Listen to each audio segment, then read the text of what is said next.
Dando sequência ao nosso estudo sobre as tutelas provisórias, a gente vai falar agora um pouco sobre a natureza dessa tutela. Então, se no fundamento a gente viu que ela pode ser de urgência ou de evidência, quanto à natureza, a gente vai encontrar as tutelas com natureza antecipada e cautelar. Qual é o traço característico e distintivo para a gente reconhecer se ela tem uma natureza ou a outra? Eu acho que assim, a forma mais simples de explicar isso é a gente pensar sobre a perspectiva do direito material, em especial sobre o pedido que foi formulado em relação a esse direito material. Então, se o que está se buscando a título de tutela provisória é a antecipação do efeito do próprio pedido que foi formulado, então vamos pensar na seguinte, eu gosto de dar um exemplo aqui já para facilitar. Pensa no seguinte exemplo. A ação é uma ação de obrigação de fazer. Então, a ação contra um plano de saúde. Qual é o pedido principal? Condenar o plano de saúde a autorizar e custear a realização de um procedimento médico. Se o que eu pretendo é exatamente esse pedido, eu quero antecipar o efeito desse pedido, essa medida vai ser concedida lá na sentença, caso o juiz acolha. Então, o que eu estou fazendo? Eu estou antecipando algo que, a rigor, deveria ser concedido lá na tutela final. Por isso que a gente chama de antecipação da tutela. Então, é exatamente a tutela. Então, há uma correlação, uma identidade entre o pedido que está formulado como pedido definitivo com o pedido de tutela provisória. Então, o que eu quero a medida provisória é a própria antecipação do efeito do próprio pedido principal. Então, quando eu estou dentro dessa simbiose, dessa identidade entre o pedido principal e o pedido de tutela provisória, eu estou no regime das tutelas de natureza antecipada. E as tutelas cautelares, Jair? As tutelas cautelares serão medidas que a gente costuma denominar como medidas assecuratórias. Então, elas são medidas que não se confundem com a medida principal, com o objeto, com o bem da vida que está no pedido principal, mas ele vem, de alguma forma, assegurar o resultado útil desse processo ao final. Então, ele nunca vai se confundir com o pedido principal. É algo que se agrega, que guarda essa característica da acessoriedade na proteção do bem da vida ou do resultado útil do processo. Um exemplo: se eu estou dentro de uma ação de cunho condenatório em valor pecuniário, então, condenação ao pagamento de quantia certa. Então, se a gente olhar na petição inicial, qual é o pedido? Condenação do réu a pagar tanto. Diante das circunstâncias dessa relação processual, pode ser logo no início, pode ser até antes de iniciar essa relação pelo procedimento comum, a parte toma o conhecimento de que o devedor da obrigação está dissipando o seu patrimônio, está dilapidando o seu patrimônio para frustrar uma futura penhora em uma fase de cumprimento de sentença. Então, a parte poderá usar uma medida para assegurar o resultado útil dessa tutela lá no cumprimento de sentença, para que a execução não se frustre. Então, ele poderá pedir uma medida de arresto de alguns bens do devedor que possam depois ser convertidos em penhora para responder por essa execução. Então, veja, quando a parte requer o arresto desse bem, ela jamais está formulando um pedido cujo efeito se confunde quanto ao próprio bem da vida, porque o pedido formulado é um pedido condenatório ao pagamento de quantia certa. Isso aqui é uma medida que vai assegurar que essa quantia certa depois seja satisfeita lá na fase executiva. Então, arresto é um exemplo claro disso. Pensemos numa ação de família. A parte está postulando um divórcio e a partilha do patrimônio. Só que esse patrimônio, durante a ação de divórcio, está em poder sobre a guarda e a posse direta de um dos cônjuges.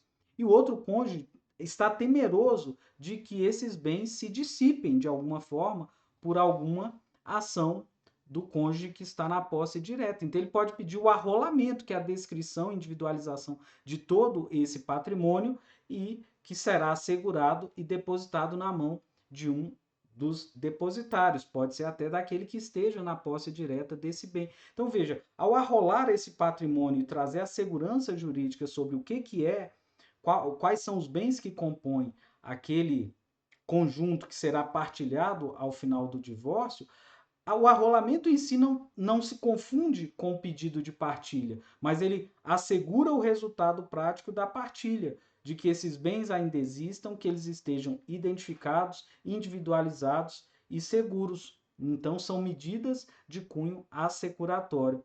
Eu dei dois exemplos que ficam muito claros essa distinção, se a medida é antecipada, porque ela se confunde com a principal, ou ela tem essa natureza acessória, assecuratória. Mas em algumas situações pode ocorrer uma situação de a gente poderia colocar de certa confusão, que pode gerar, inclusive, uma fungibilidade, que a parte ela formule um pedido dessa medida de tutela provisória a título antecipado, quando na verdade é cautelar e vice-versa. Então a gente vai ver que o código ele reconhece a possibilidade dessa fungibilidade, mas o juiz vai ter que declarar na decisão qual é a natureza que ele confere a essa tutela provisória, justamente para evitar uma confusão e o efeito jurídico, especialmente quando ela for concedida em caráter antecedente, mas é assunto que a gente vai conversar na sequência. Foquemos ainda aqui na tutela antecipada e cautelar. Veja que ela não aparece nas tutelas de evidência cautelar. Então, lembrar, a tutela cautelar, como medida assecuratória, ela sempre está vinculada ao requisito da urgência. Então, na tutela de evidência, a gente não vai ter medidas assecuratórias, porque não há perigo na demora, porque a cautelar está ligada a um perigo na demora, ao resultado útil desse processo. O resultado útil desse processo está em xeque naquela situação. Então, lembrar, não há compatibilidade aqui no esquema conforme a gente desenhou. Adequação e fungibilidade foi o tema que eu levantei. E olha lá o 297. Ele diz que o juiz poderá determinar as medidas que considerar adequadas para a efetivação da tutela provisória. Então, se o juiz precisa ser provocado, nem sempre a medida que foi requerida pela parte é a mais ajustada para colocar a salvo.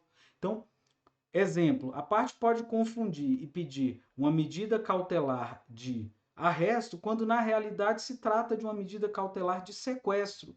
E aí a gente vai ter que olhar. A gente está no campo das obrigações de pagar quantia certa, a medida adequada seria o arresto, que vai buscar indistintamente bens que possam responder por essa execução por quantia certa, esse cumprimento de sentença por quantia certa. Agora, se a ação é uma obrigação de fazer para a entrega de uma coisa determinada, não, a gente não vai estar mais no campo das medidas cautelares de arresto, em regra. A gente vai estar no sequestro, que é a individualização de um bem determinado que será objeto da execução daquela entrega, para a entrega daquele bem específico. Então, veja, o pedido formulado de maneira equivocada, a medida cautelar formulada de forma equivocada, não impede ao juiz, uma vez provocado, que conceda a medida provisória que esteja linkada, adequada àquela situação que ele está analisando. Então, essa é uma primeira perspectiva. Dentro das medidas cautelares, o juiz concede aquela que ele reputar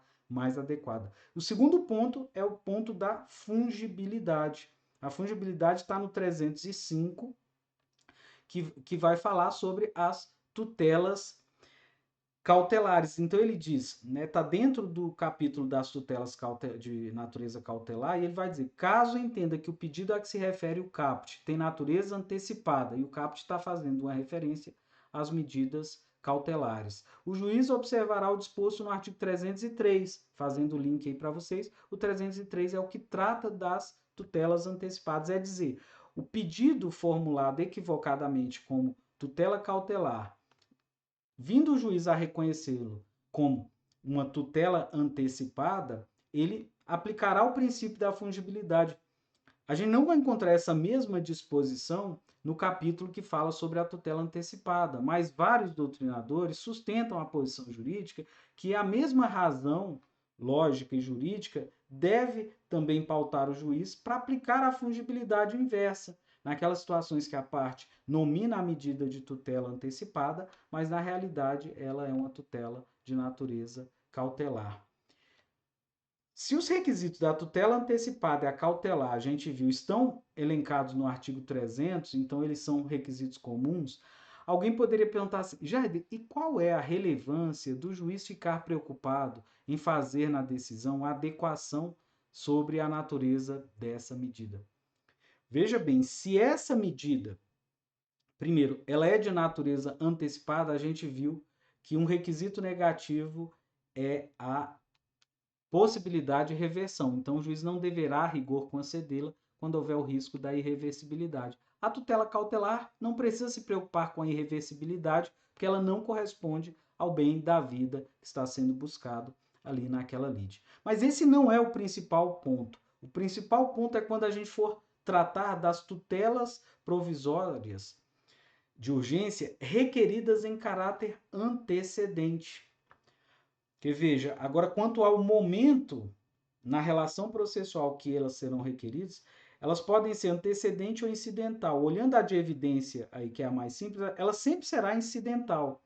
Qual é o ponto referencial para eu identificar se ela é incidental ou se ela é antecedente? É o próprio procedimento comum.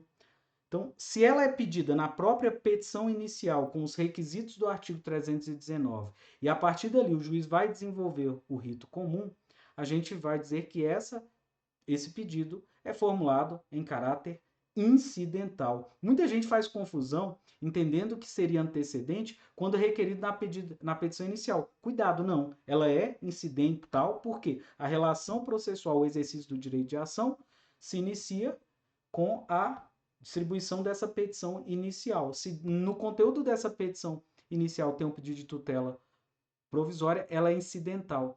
Para que ela seja antecedente, ela precisa ser formulada em uma situação excepcional de urgência em que essa petição ainda não atende a todos os requisitos do artigo 319. Ela ainda não é uma petição adequada para o desenvolvimento do rito comum. Ela é uma petição incompleta, mas a situação de urgência era tamanha que o código permite que a parte formule, apresente uma petição inicial tão somente para a obtenção da tutela provisória de urgência. E depois ele fará uma complementação, um aditamento a essa petição com outros requisitos que ele não conseguiu naquele momento apresentar, seja a falta de um documento que ele ainda está aguardando, seja algum fato que ele ainda precisa tomar conhecimento e não foi possível ainda narrar naquela petição, seja algum outro pedido que ele ainda não teve a possibilidade de formular, porque ainda aguarda o acesso a alguma informação como indispensável para introduzir na narrativa da causa de pedido. Então, várias circunstâncias poderão levar a parte a dizer: eu preciso de uma proteção imediata, eu preciso de uma tutela urgente, mas eu ainda não disponho de condições de apresentar a petição de natureza completa. Ou em algumas situações, e esse tema é importantíssimo, a parte vai apresentar em caráter antecedente, por quê? Porque há uma expectativa que tudo se resolva mediante uma tutela provisória, que é o que a gente chama do fenômeno da estabilização dos efeitos da tutela antecipada. E cuidado, gente, falar em tutela e estabilização só vai acontecer em uma situação, acompanha meu raciocínio aqui, quando essa tutela for de urgência, ela for de natureza antecipada e ela for requerida em caráter antecedente. Então é só aqui, ó, nesse ponto aqui. É só essa que é habilitada a estabilizar. As tutelas cautelares, mesmo requeridas em caráter antecedente, nunca vão poder se estabilizar. Mas não fique aí ansioso, a gente vai aprofundar o estudo sobre essa natureza, essa estabilização do efeito da tutela de urgência antecipada antecedente, que esse é um tema, é uma novidade introduzida aí pelo Código de 73, ou de 73, gente, desculpa, de 2015. A gente agora vai iniciar o desenvolvimento do rito dessa tutela provisória requerida em caráter antecedente. Mas vamos fazer o seguinte, vamos fazer aqui uma pausa no bloco e tratar disso no bloco subsequente.